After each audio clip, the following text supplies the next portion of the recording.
Salut, j'espère que ça va. Une vidéo concernant quelque chose de très très très important, concernant plus exactement le dollar. Je fais confiance, enfin du moins, je crois ou je respecte toute personne qui a une stratégie de trading, etc., etc. Mais je pense que toute stratégie de trading sans prendre en compte le dollar, c'est une stratégie qui n'est pas totalement complète. Juste pour de manière factuelle, hein, c'est que le dollar c'est la monnaie la plus forte dans le monde. Alors même si on peut penser ce qu'on veut des Américains, mais surtout, en quoi est-ce qu'elle est devenue la plus forte? C'est tout simplement qu'on avait besoin du dollar pour pouvoir faire des transactions. Donc même par exemple, auparavant, maintenant c'est en train de changer, mais auparavant, quand par exemple la Chine ou la Russie devaient faire une transaction d'or ou de gaz, de pétrole ou autre, ils devaient utiliser le dollar pour faire ces transactions. Ou même d'autres pays, entre eux, ont besoin d'utiliser le dollar. Car jusqu'à aujourd'hui, c'était cela. Donc pour l'instant, c'est en train de changer, mais pour le moment, le dollar a encore cette grosse importance. Maintenant, c'est en train de s'éroder de plus en plus, mais en tout cas, le dollar est encore là. C'est pour ça qu'il est toujours important de pouvoir avoir une vision claire de ce que fait le dollar afin de pouvoir prendre de meilleures décisions, les décisions les plus avisées possibles sur les marchés. Donc, on va aller directement dans le vif du sujet. Je vais vous montrer comment ça se passe. Donc là, j'ai lancé donc Code4X, un broker qui a le dollar dans les futurs, donc il est possible de pouvoir regarder pour pouvoir après faire des lectures. J'ai lancé mon robot sur deux fenêtres du dollar et un autre robot sur une autre fenêtre qui ne sera pas activé, je pense, puisqu'il n'y a pas les, euh, il y a pas le scénario possible et une fenêtre vide du dollar, au cas où s'il y avait besoin de faire plus ample information. Euh, donc je vais juste lancer le dollar pour un scénario de baisse sur les 2 derniers jours. Où est-ce qu'on en est? Et pour un scénario de hausse sur les 2 derniers jours, où est-ce qu'on en est? Alors tout simplement sur les 2 derniers jours, hein, parce que le jour retourne est mardi. Donc lundi, c'était le premier jour de la semaine. Et effectivement, il y a eu cette fameuse hausse, puis une baisse depuis le temps. Donc je veux savoir qu'est-ce qu'il en est. Donc par rapport à la baisse, où est-ce qu'on en est? Et par rapport à la hausse, où est-ce qu'on en est? Alors par rapport à la hausse, ce qui est important, c'est que le maximum de volume où est-ce qu'il y a eu des transactions, c'était 102,020. Donc c'est pour ça qu'ici, j'avais mis ce prix-là. Donc c'est cela. Et par rapport à une baisse, le maximum de transactions qu'il y a pu avoir, c'était à 102,650. Donc c'est de là à là. Donc au prix de 102,650. Les restes des informations, pas besoin que je vous les montre. C'est pour ça que j'ai totalement caché les autres niveaux du robot. Parce que c'est pas utile, en tout cas pour la vidéo. Et donc qu'on puisse voir exactement ce qu'il en est. Donc moi, ce que je vais faire, je vais tout simplement attendre de voir comment est-ce que le marché réagit par rapport à ce niveau, donc 102,020 et à 102,650. C'est tout ce que je vais attendre comme information. Euh, donc là, par exemple, on voit qu'il y a eu cette grosse baisse donc, qui a eu lieu. Et après cette grosse baisse, du moins à la base de cette avant cette grosse baisse, il y avait une hausse et la base de cette hausse était sur le prix 102,020. On voit que cette hausse, puis après une baisse, est arrivée sur ce prix à la fin de la session anglaise. Donc le prix a buté sur 102,020 pour remonter, pour rebaisser.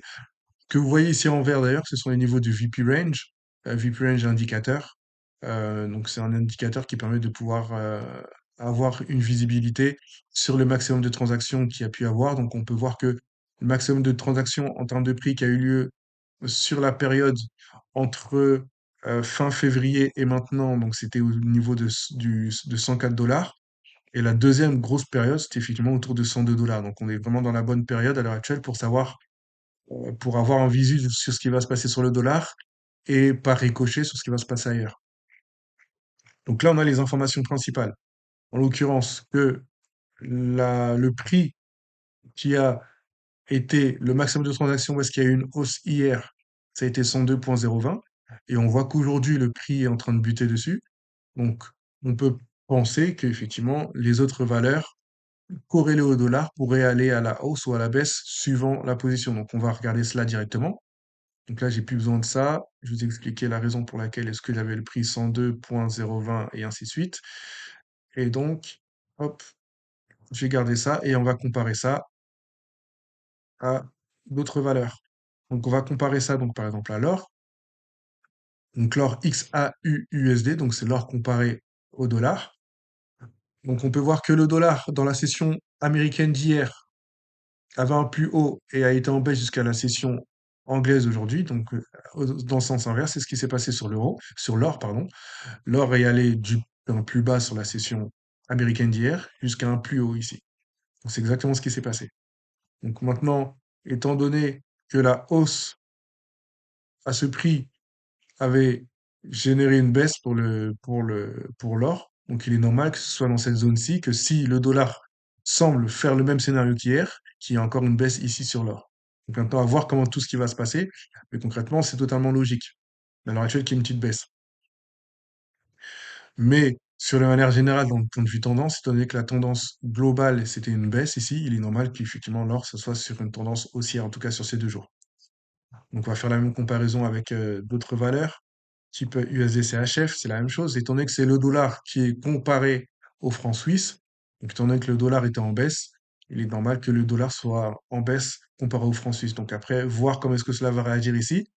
Donc effectivement, on n'est pas remonté pour aller au même prix ou autre, mais en tout cas, on peut penser que si le dollar va continuer à monter, continuer pardon, à baisser, que la baisse va continuer. Euh, On va comparer ça à l'euro USD. L'euro USD, donc l'euro contre le dollar. Donc c'est la même chose qui s'est passée, étant donné que le dollar a baissé donc sur les 24 heures, on va dire. Donc l'euro, lui, est monté sur les dernières 24 heures. Et ce qui est intéressant, c'est qu'il y a eu toujours ce même W qui a pu avoir, en sens inverse, en effet miroir, c'est un type de M qui a pu avoir. Donc tout ce qui est information à prendre en compte pour savoir quelle position prendre, c'est vraiment basé sur ce qui se passe sur le dollar pour prendre les bonnes décisions sur l'euro USD. Donc là, après n'importe quelle stratégie est bonne, mais effectivement, il était important, par exemple, prendre des trades sur la session anglaise, de prendre des positions qui iraient dans le sens de ce qui se fait le dollar. C'est-à-dire qu'on là, on était sur une session asiatique à la baisse suite à la session américaine qu'il y a pu avoir précédemment. Donc effectivement, tout ce qui est trade sur l'euro USD, c'était des trades à la hausse à prendre, pour être en tout cas en profit. Surtout pas des trades à la baisse. On va finir avec l'USD JPY, on voit ce qui se passe. Donc, comme c'était à la baisse depuis la session américaine jusqu'à la session américaine d'aujourd'hui, c'est la même chose, à la baisse jusqu'à la session américaine d'aujourd'hui. Donc maintenant, voir ce qui va se passer exactement. Donc il y a pas, il y aura peut-être cet effet un peu rebond, donc comme il y a pu y avoir ici, mais c'est réellement la même lecture à avoir. Donc, comme vous avez pu le voir, le dollar est très important dans la lecture à avoir des choses. C'est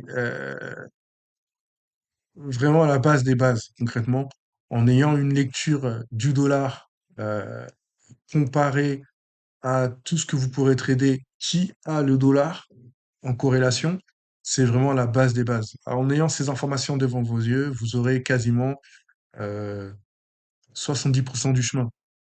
En comptant après, effectivement, il faut après donc avoir une bonne stratégie. En comptant après, il faut avoir donc une bonne lecture du marché, un bon money management et autres.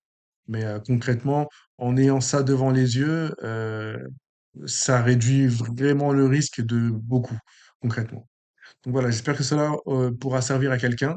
J'essaie de faire une vidéo relativement rapide et relativement succincte sur ça. Et j'espère que cela pourra être utile. Allez, ciao, ciao, prenez soin de vous, bye bye.